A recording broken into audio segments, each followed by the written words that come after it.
ברית הלביאות הוא ארגון שקם מתוך אהבה.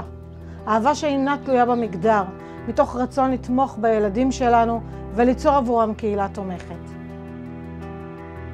ברית הלביאות זו עמותה, קבוצה להורים לילדים טרנסים. ברית הלביאות עוזרת לנו כמשפחה, והיא מאפשרת להדס להרגיש שהיא בטוחה ואהובה ומוגנת בכל התהליך.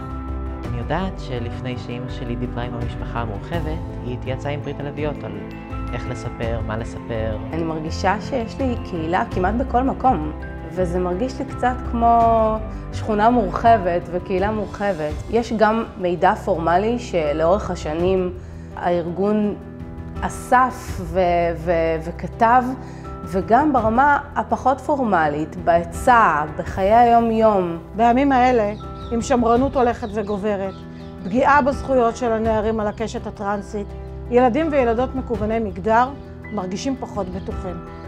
אנחנו נאבקות על הזכות שלהם לגדול בביטחון וקבלה, עם קהילה תומכת, עם פרויקט קו הקשת בבתי הספר, עם זאת אחותי לשיח שמייצר אהבה, ופעילות בכנסת נגד חקיקה מסוכנת.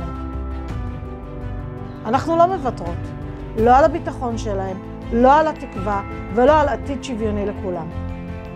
תצטרפו אלינו, עזרו לנו לייצר חברה שבה לכל אחד ולכל אחת יש מקום.